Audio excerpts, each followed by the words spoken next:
Hello, I'm Antonio Mora, and this is your newsandnews.com daily update. Saying it was a busy news day is stating the obvious these days, but it was unusual in that it's hard to say what the most important story was.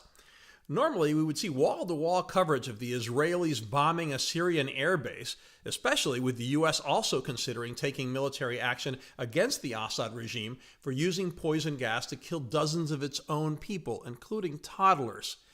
Yes, it hasn't been confirmed that the Israelis were responsible, and the Russians deny a chemical weapons attack even took place. But choosing to believe Russia is more and more like believing the old Soviet Union. You may remember how the Soviets denied they had shot down a Korean Airlines 747 in 1983, only to later admit they had. The UN Security Council was scheduled to hold an emergency meeting on Syria even before the bombing. The heated meeting made it increasingly clear that we are in a new Cold War that may turn hot. U.S. Ambassador Nikki Haley said, "We have reached the moment where the world must see justice done in Syria," challenging the Security Council to take action. Haley was clear the U.S. will respond either way.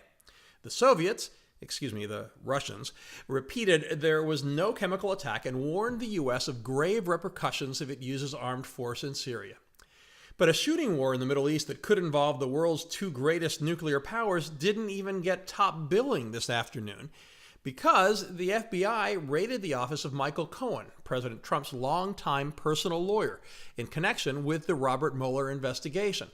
Files seized included information related to the Stormy Daniels case. If worse comes to worst, the Mueller investigation could lead to a constitutional crisis. So a strong case can be made that this was the bigger story today.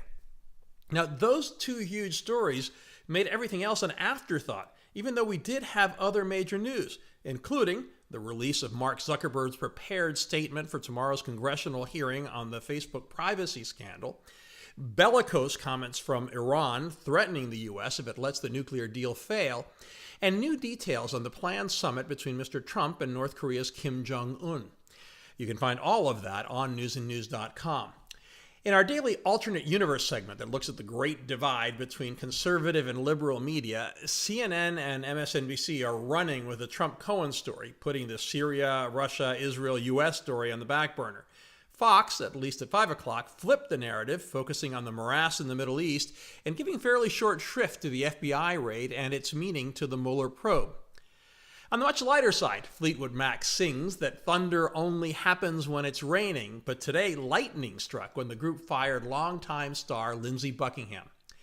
Finally, Jimmy Kimmel apologized, trying to turn down the heat in his feud with Sean Hannity. We'll have to see how Hannity responds on his show tonight. We have all those stories and much more at newsandnews.com. I'll see you again tomorrow.